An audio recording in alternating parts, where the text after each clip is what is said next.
السلام عليكم ورحمة الله وبركاته. أعوذ بالله من الشيطان الرجيم. بسم الله الرحمن الرحيم. الحمد لله نحمده ونستعينه ونؤمن به ونتوكل عليه ونعوذ بالله من شرور أنفسنا ومن سيئات أعمالنا. اللهم صل على رسولك وحبيبك سيدنا ومولانا محمد. بسم الله الرحمن الرحيم. ونفس وما سواها فألهمها فجورها وتقواها قد أفلح من زكاها وقد خاب من دساها. صدق الله العلي العظيم. ഏറ്റവും ബഹുമാനമുള്ള സഹോദരന്മാരെ, അല്ലാഹു സുബ്ഹാനഹു വ തആല നമ്മുടെ എല്ലാ അഅമാലുകളും നമ്മിൽ നിന്ന് കബൂൽ ചെയ്യുമാറാവട്ടെ. നാം അഭിമുഖീകരിക്കുന്ന എല്ലാ പ്രശ്നങ്ങളും പ്രയാസങ്ങളും സർവശക്തനായ അല്ലാഹു നമ്മിൽ നിന്ന് ദൂരീകരിച്ച് തരുമാറാവട്ടെ. നമ്മിൽ നിന്ന് മരണപ്പെട്ടുപോയ പ്രിയപ്പെട്ട ആളുകളുടെ പാരത്രിക ലോകം അല്ലാഹു സുബ്ഹാനഹു വ തആല സന്തോഷത്തിലാക്കി കൊടുക്കുമാറാവട്ടെ.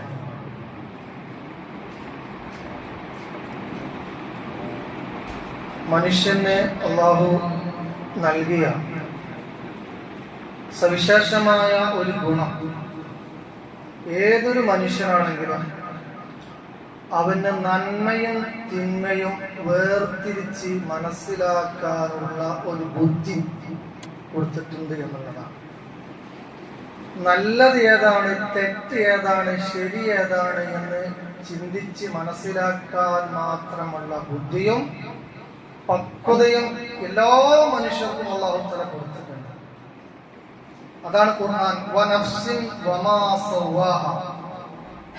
മനുഷ്യന്റെ ശരീരം, അവന്റെ ആത്മാവ് തന്നെ സത്യം, അതിന്റെ ഘടനാപരമായ അവസ്ഥ തന്നെ സത്യം. ഫഅൽഹമഹാ ഫുജൂറഹാ വതഖ്വാഹ. ഓരോ ആത്മാവിനും ഓരോ ശരീരത്തിനും നന്മ ഏത് തിന്മ ഏത് എന്ന് വിച്ഛേദിച്ചിട്ട് മനസ്സിലാക്കാനുള്ള യോഗ്യത കൊടുത്തിട്ടാണ് അല്ലാഹു തആല മനുഷ്യന്മാരെ സൃഷ്ടിച്ചത്. ഖദ് അഫ്ലഹ മൻ സക്കാഹ.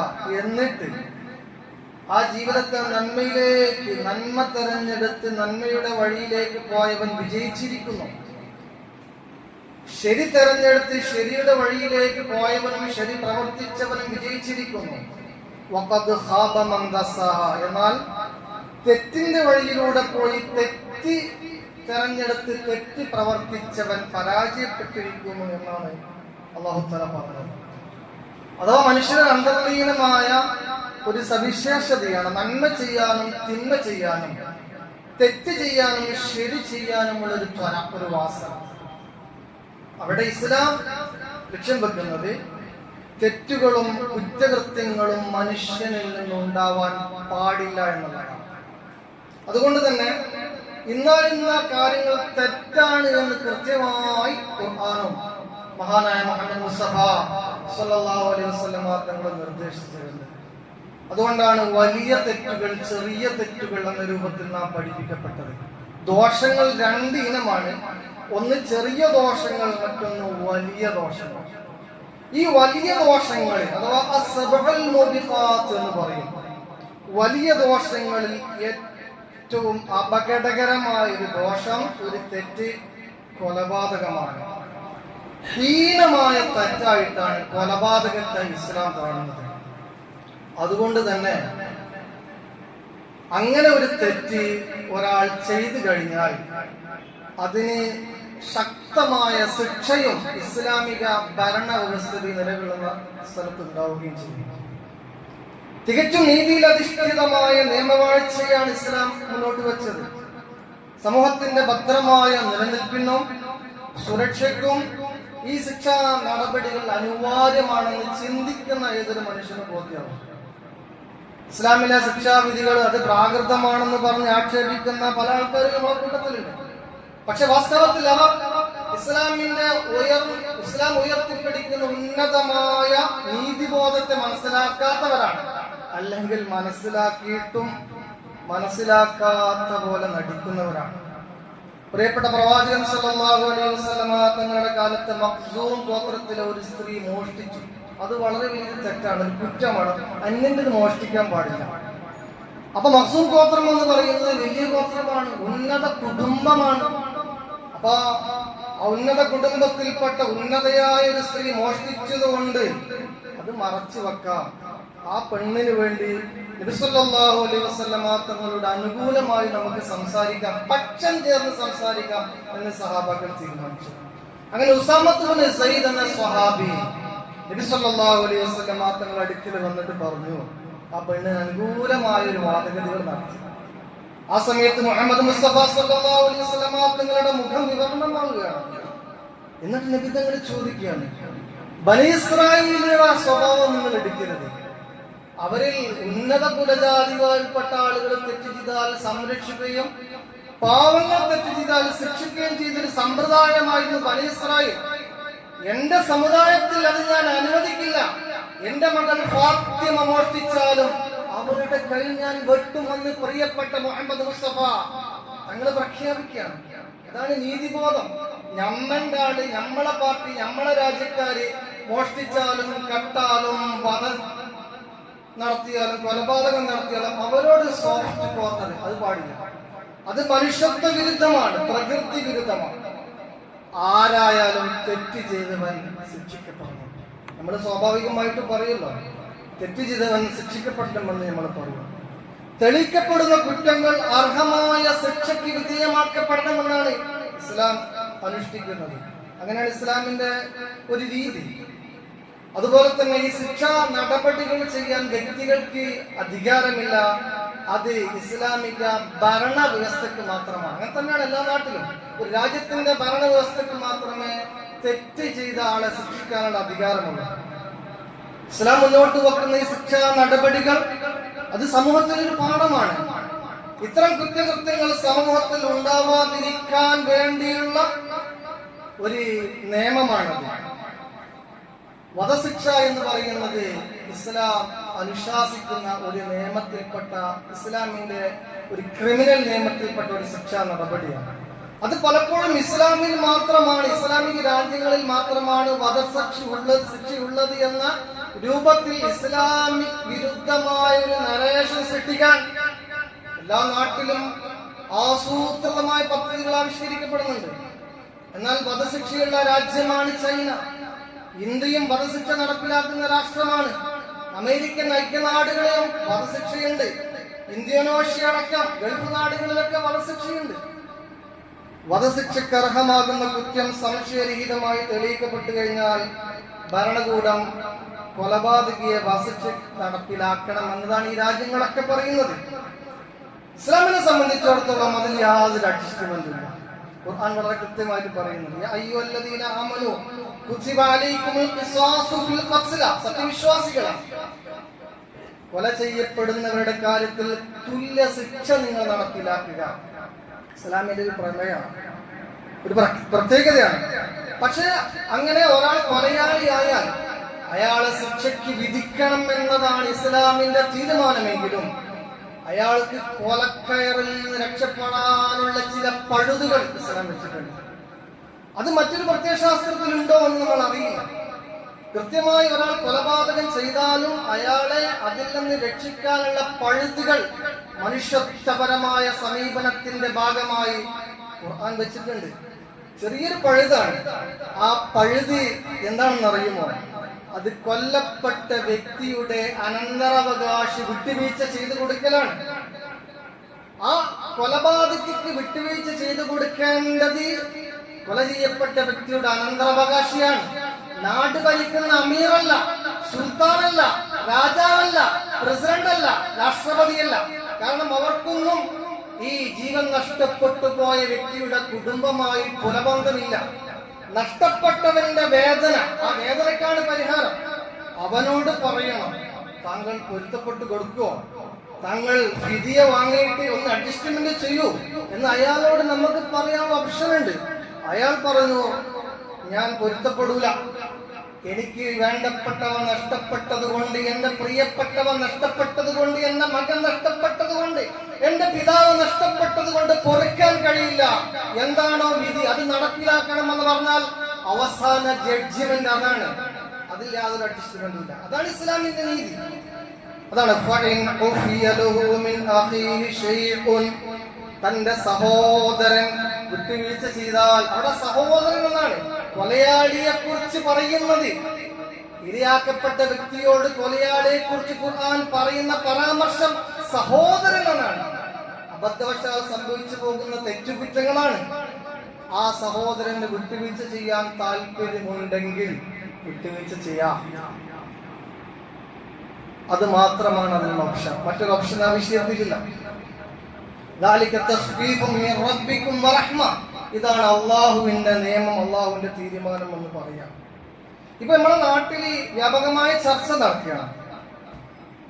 ഒരു പെൺകുട്ടി അന്യനാട്ടിൽ വധശിക്ഷയ്ക്ക് വിധേയമാക്കപ്പെട്ട് കഴിയാണ്. ആ പെൺകുട്ടിയുടെ വിഷയവുമായി ഭയങ്കര ചർച്ചയാണ്. ചർച്ച ചെയ്യുന്നവർക്കറിയില്ല എന്തിനീ ചർച്ച, ചർച്ച കേൾക്കുന്നവർക്കും അറിയില്ല എന്തിനീ ചർച്ച എന്ന്. ആ പെൺകുട്ടി തെറ്റ് ചെയ്തിട്ടുണ്ടെങ്കിൽ ശിക്ഷിക്കപ്പെടണം എന്ന് തന്നെയാണ് നമ്മുടെ നിലപാട്. അത് നമ്മളെപ്പോഴും പറയേണ്ട നിലപാടാണ്. തെറ്റ് ചെയ്തവൻ ശിക്ഷിക്കപ്പെടണം.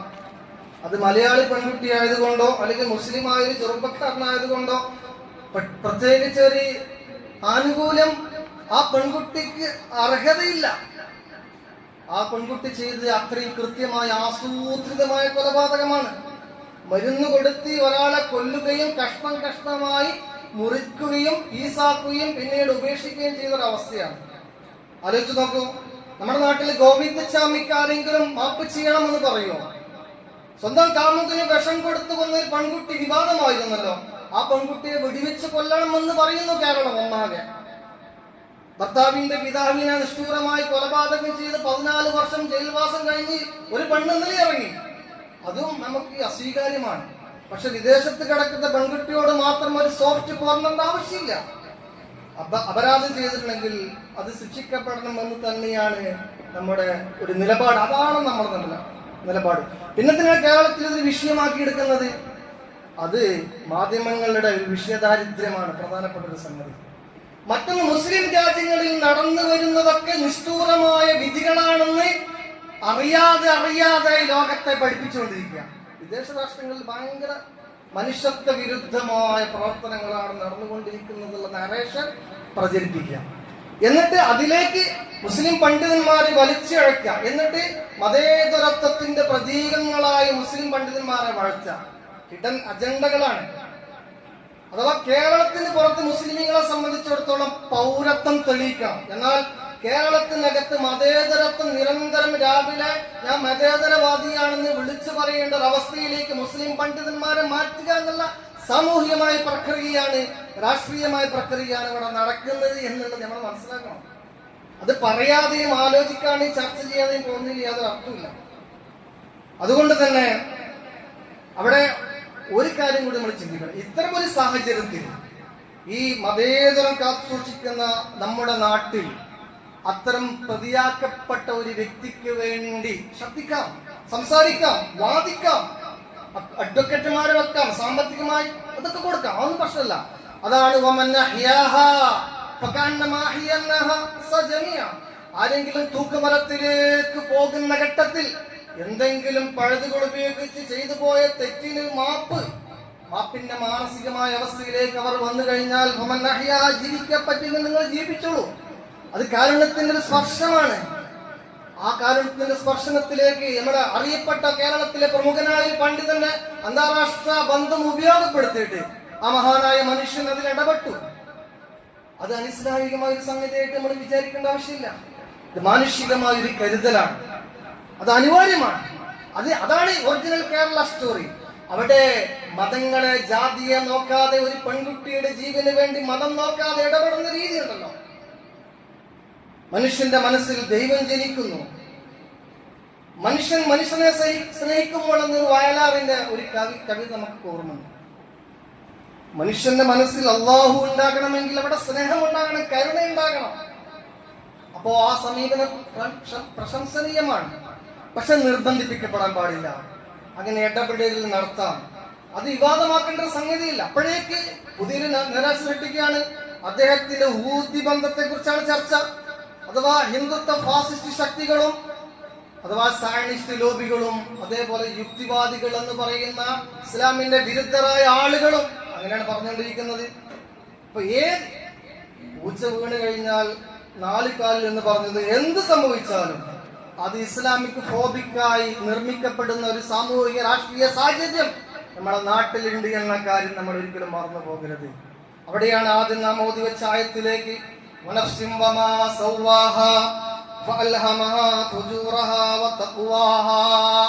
നമ്മുടെ മനസ്സിൽ അന്തർലീനമായ നന്മയുണ്ട്.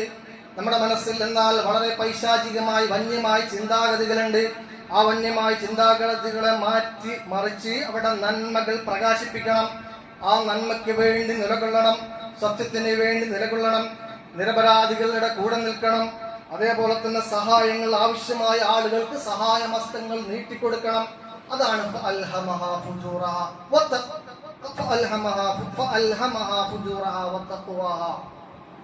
എന്ന് പറഞ്ഞത്. അഥവാ നന്മയ്ക്ക് വേണ്ടി ഒരാൾ നിലകൊള്ളുമ്പോൾ അതിൽ അള്ളാഹു നന്മ ചെയ്യും. അത് അത്രയും പ്രതിഫലാർഹമായ കാര്യമാണ്. അള്ളാഹു സുബ്ഹാനഹു വ തആല നന്മയുടെ ഓരം ചേർന്നുകൊണ്ട് നന്മയ്ക്ക് വേണ്ടി പ്രവർത്തിക്കുന്ന യഥാർത്ഥ വിശ്വാസികളിൽ തന്നെ ഉൾപ്പെടുത്തി അനുഗ്രഹിക്കുമാറാവട്ടെ. നാം അഭിമുഖീകരിക്കുന്ന എല്ലാ പ്രശ്നങ്ങളും പ്രയാസങ്ങളും സർവശക്തനായ അള്ളാഹു നമ്മിൽ നിന്ന് പരിഹരിച്ചു തരുമാറാവട്ടെ. ربنا آتنا في الدنيا حسنة وفي الآخرة حسنة وقنا عذاب النار. السلام عليكم ورحمة الله وبركاته.